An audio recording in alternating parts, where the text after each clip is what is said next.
Hello everyone, मैं हूं कुसुम माहेश्वरी और आज का हमारा टॉपिक है इलास्टिसिटी ऑफ डिमांड, यानी मांग की लोच। लोच या इलास्टिसिटी बेसिकली फिजिक्स का कॉन्सेप्ट है और इसमें हम ये पढ़ते हैं कि एक वेरिएबल को चेंज करने से दूसरे वेरिएबल पे कितना इम्पेक्ट पड़ता है। जैसे मान लीजिए ये एक मार्कर है और इस पे यदि मैं फोर्स इंसर्ट करती हूँ, फोर्स डालती हूँ, तो क्या इस पे कोई फर्क पड़ता है?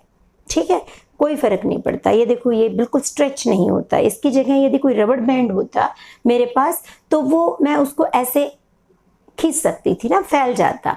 तो यहाँ पे हम सबसे पहले कॉन्सेप्ट में जाने की बजाय हम इसको प्रैक्टिकली समझते हैं कि कुछ चीज़ें ऐसी होती हैं जिनकी डिमांड जो है उसको हम जब चाहे बढ़ा दें और जब चाहे घटा दें। जैसे खास तौर पे मान लीजिए कि आपके पास 100 शर्ट्स हैं, ठीक है, या 100 सूट्स हैं, तो अब आप 101वां सूट लेने के लिए जा रहे हैं मार्केट, ठीक है। तो अब आपकी ज़रूरत तो नहीं है ना वो। यदि प्राइस कम है, आपके अकॉर्डिंग है, तो आप उसको लेंगे, और यदि नहीं लेंगे तो फिर क्या हो जाएगा? कुछ भी नहीं फ़र्क पड़ने वाला। तो यानी फेवरेबल प्राइसेस पे, फेवरेबल कंडीशन के केस में आप उसको लेंगे, अदरवाइज आप उसकी डिमांड को एक बार क्या कर देंगे? हटा देंगे या कैंसिल कर देंगे, पोस्टपोन कर देंगे, राइट। तो इसका मतलब आपके लिए शर्ट की डिमांड क्या है? इलास्टिक है, ठीक है। यदि आपको सेल में मिल रही है, आप 4 और खरीद सकते हैं, और यदि आपको ज़्यादा रेट पे मिल रही है तो आप उसको हो सकता है कुछ भी ना लेके घर खाली हाथ वापस आ सकें, ठीक है, राइट। तो कुछ प्रोडक्ट हैं, जैसे फुटवेयर है, लग्जरी का कोई भी आइटम है, या कोई भी आपकी ऐसी चीज़ जिसके बगैर आपकी जान नहीं निकलती, आपको कोई दिक्कत नहीं आती है, वो सारी की सारी चीज़ों की डिमांड क्या होती है? इलास्टिक होती है। अब आ जाए दूसरी तरफ कि कुछ चीज़ें हैं जिनकी डिमांड में कोई इलास्टिसिटी नहीं होती है। सोच के देखें कौन कौन सी ऐसी चीज़ होंगी। जैसे आटा है ना, खाना, ठीक, फिर उसके अलावा मेडिसिन, नमक, कुछ चीज़ें ऐसी हैं जिनकी डिमांड को आप टाल नहीं सकते हो, पोस्टपोन नहीं कर सकते हो। उनकी इलास्टिसिटी क्या होती है? कम होती है। तो जब आप एक बार इस कॉन्सेप्ट को अपने ब्रेन में अच्छे से समझ लेते हैं कि इलास्टिसिटी ऑफ डिमांड पढ़ने का मतलब है कि हमने ये जानना है कि हम किसी चीज़ की भी मार्केट में डिमांड करते हैं। देखिए, आप हज़ारों चीज़ों को इस्तेमाल करते हैं, तो उन सब चीज़ों की में से कुछ चीज़ें होती हैं जिनकी डिमांड को आप टाल सकते हो, और कुछ चीज़ें होती हैं जिनकी डिमांड आपको, अब आपने इस टाइम आपके एग्ज़ाम्स आए हैं तो आपके लिए पढ़ना कितना ज़रूरी है, यानी बुक्स की डिमांड कैसी हो गई? In elastic. तो आपने इन्हीं शब्दों को समझना है और आपने रटना नहीं है, याद रखना है। इस बात को रटना नहीं है, सिर्फ समझना है। तो अब responsiveness of one variable with the change in another variable, ये होती है इलास्टिसिटी। अब प्राइस डिमांड जो है, अब यहाँ पे हम 3 तरह की डिमांड की बात कर रहे हैं। 3 तरह की डिमांड हमने पहले भी पढ़ी है। प्राइस डिमांड का मतलब होता है कि डिमांड जो है वो प्राइस से रिलेटेड है, ठीक है, यानी प्राइस में चेंज होगा तो डिमांड में चेंज होगा। इनकम डिमांड का मतलब है कि जब चेंज किस में आ रहा है? इनकम में। वाई किसको कहते हैं? इनकम को। इनकम के लिए हमने वाई वर्ड यूज किया है, तो वाई में चेंज आया तो डिमांड में चेंज आया। क्रॉस डिमांड का मतलब है किसी और वस्तु की कीमत में चेंज आना। जैसे मान लीजिए पेट्रोल का रेट चेंज हो जाए तो पेट्रोल वाली कार की डिमांड में भी तो चेंज आएगा ना, है ना। पेट्रोल की प्राइसेस में चेंज आता है, मान लीजिए डबल हो जाती है, तो जो कार होगी जो पेट्रोल पे चलती है उसकी डिमांड भी तो कम होगी, ठीक है। तो ये रिलेटेड गुड्स के बारे में है। तो हम आज राइट नाउ जिसकी बात कर रहे हैं, जिस कॉन्सेप्ट की बात कर रहे हैं, वो ये कॉन्सेप्ट है, ठीक है। इसको हम डिस्कस करेंगे, पर बाद में करेंगे डिफरेंट वीडियोस में। इसकी 2 या 3 वीडियोस कम से कम बनेंगी, ज़्यादा भी बन सकती हैं। तो प्राइस डिमांड के बारे में हम बात करते हैं। तो इसका फॉर्मूला क्या है? पहली बात आप ये समझ लीजिए कि प्राइस डिमांड का मतलब है कि किसी भी वस्तु की डिमांड है वो उसकी कीमत पे डिपेंड करती है। तो अब इसका फॉर्मूला क्या है? ये क्या है? Price elasticity.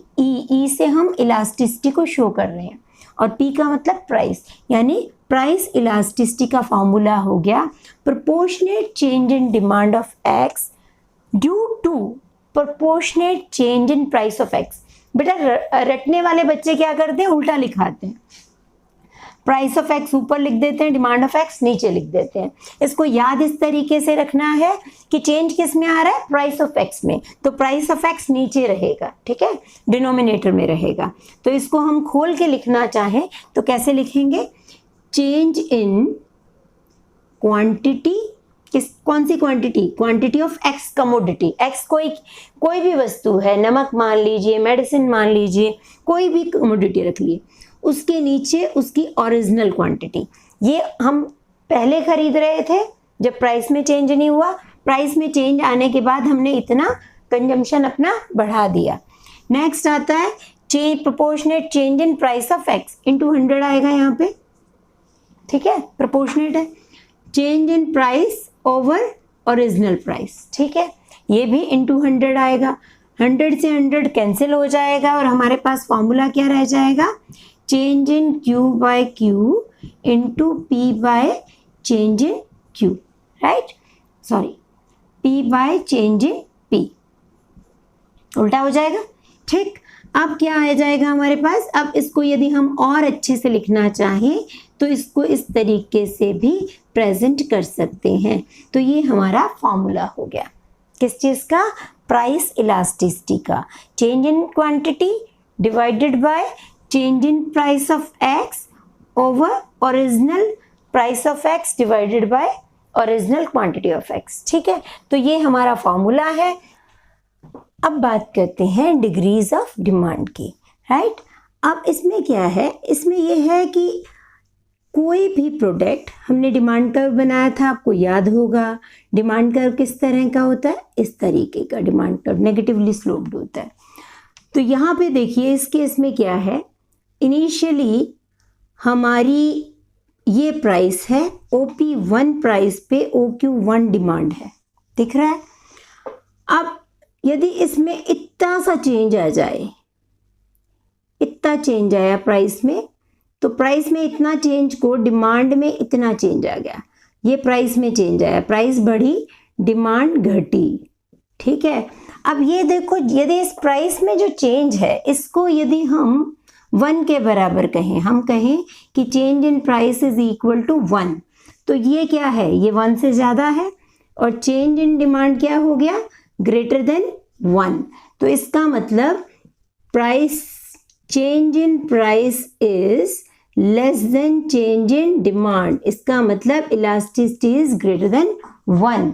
इसका मतलब क्या है, सिंपल समझिए कि ये कोई भी ऐसा प्रोडक्ट है, जैसे शूज़ ही मान लीजिए, ठीक है, मैं शूज़ लेने जाती हूँ सेल में, ठीक, मुझे पता चला सेल में नहीं मिल रहे, मुझे तो OP2 प्राइस पे मिल रहे हैं, ज़्यादा प्राइस पे मिल रहे हैं।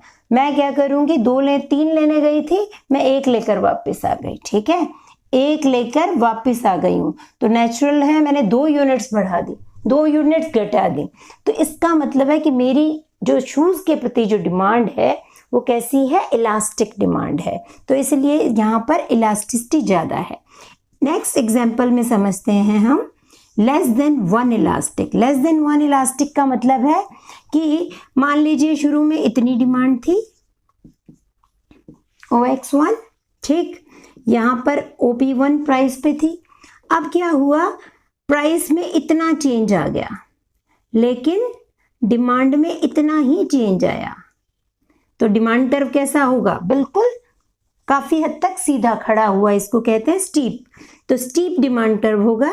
ये स्टीप डिमांड कर्व पे इलास्टिसिटी लेस देन 1 होती है। इसका मतलब क्या है कि चेंज इन प्राइस तो बहुत ज़्यादा हुआ, लेकिन डिमांड में बहुत थोड़ा सा चेंज हुआ है, यानी change in price is greater than change in demand, तो वो केस होता है इलास्टिसिटी लेस देन 1 का। इसका मतलब है ये, यहाँ पर आप नमक का एग्जाम्पल ले सकते हैं, आप कोई भी ऐसी चीज़ जिसकी इलास्टिसिटी उतनी ज़्यादा, इलेक्ट्रिसिटी है, यदि उसकी प्राइसेस बढ़ भी जाएं तो डिमांड ज़्यादा नहीं घटती है, ठीक है, जितना ज़रूरत है उतना तो हम करेंगे ही करेंगे ना। आटा कह लीजिए, आटा ज़्यादा सूटेबल एग्जाम्पल है। तो आटे को आप बहुत घटा नहीं सकते, रोटी तो आपने खानी ही है। यदि प्राइस महंगा भी हो गया तो भी आप खाना तो खाएंगे ना। तो इसलिए यहाँ पर इलास्टिसिटी लेस देन 1 है। इसी तरीके से इक्वल टू 1 की बात करें, इक्वल टू 1 में क्या होता है, जितना प्राइस में चेंज हुआ है उतना ही डिमांड में भी चेंज हो जाता है। ठीक है, change in price is equal to change in quantity. तो इसलिए ये इक्वल टू 1 होता है। यहाँ ये केस ऐसा है कि जैसे मान लीजिए कोई रिश्तेदार आया और आपको कह दिया कि भी ये लो बेटा 100 रुपये और जाओ चॉकलेट्स खा लो, है ना। मान लो उन्होंने कहा कि 5 चॉकलेट्स ले आओ, लेकिन चॉकलेट महंगी हो गई है, अब 4 आ गई तो आप 4 ले आओगे, यूँ थोड़ी कहोगे 20 रुपये और दो। ठीक है, तो ये उस तरह का है कि आप उतने में ही संभाल लेते हो अपना काम। Then comes elasticity is less than is equal to 0। 0 का मतलब है कि इलास्टिसिटी है ही नहीं, आप उसको बढ़ा या घटा सकते ही नहीं, जितनी डिमांड है सो है। जैसे मेडिसिन की, है ना, मेडिसिन एग्जाम्पल हो सकता है ना इसका। मेडिसिन में क्या होगा, यदि प्राइस मान लीजिए इतनी है तो आप इतनी टेबलेट्स लेते हैं, मान लीजिए एक्स क्वांटिटी लेते हो, प्राइस बढ़ गई तो आप बढ़ा थोड़ी दोगे और घटा थोड़ी दोगे, डिमांड तो उतनी करनी पड़ेगी। इसी तरीके से प्राइस घट जाए, मान लो सेल लग गई मेडिसिन की, तो कौन सा आप ज़्यादा खरीद लोगे। तो इसलिए क्या है, इसकी डिमांड कर्व कैसी होगी, बिल्कुल स्ट्रेट। इसी तरीके से लास्ट आपका और इम्पॉर्टेंट जो है डायग्राम है, elasticity equals to infinity. Infinity क्या होती है कि ये है कि बहुत ही आपका मीगर सा चेंज है। मीगर मतलब बहुत थोड़ा सा, नेग्लिजिबल। जैसे फॉर एग्जांपल मैं जो है ये मार्कर है मेरे हाथ में, ये 25 रुपये का आता है, राइट। 25 रुपये का मार्कर है और मैं मार्कर का बिजनेस करती हूँ, मेरी स्टेशनरी की शॉप है, तो 1000 मार्कर मैं बेच देती हूँ 1 महीने के अंदर। ठीक, आप मुझे अब तक दे रहे थे 20 रुपये में और अब आपने मुझे कहा कि अब तो भाई 21 में मिलेगा, लेकिन मुझे कहीं और से 20 में मिल रहा है। तो मैंने क्या किया, 1 रुपये के चक्कर में आपसे 1000 मार्कर, पहले मैं इतने खरीद रही थी, जैसे ही डिमांड प्राइस इतनी सी मैं कहूँ कि बढ़ गई, समझ लीजिए इतनी सी बढ़ गई, इतनी कम बढ़ी है कि वो डायग्राम में तो दिख भी नहीं सकती। तो इतनी सी बढ़ने से मैंने जो है उसकी डिमांड को क्या कर दिया, 0 कर दिया। इसको कहते हैं इन्फिनिटी। यानी आपके पास बहुत सारे ऑप्शन है, जैसे ही प्राइस में थोड़ा सा भी चेंज होता है तो आप जो है डिमांड को 0 भी कर सकते हो और डिमांड को हजारों तक भी ले जा सकते हो। तो इसलिए इसको इन्फिनिटी कहते हैं। तो ये थी degrees of demand, elasticity of demand, और ये था meaning of elasticity of demand. तो आपको समझ में आया होगा, आप कमेंट करके बताएं, समझ में आ जाए तो भी बताएं और ना आए तो भी बताएं। Thank you so much for watching.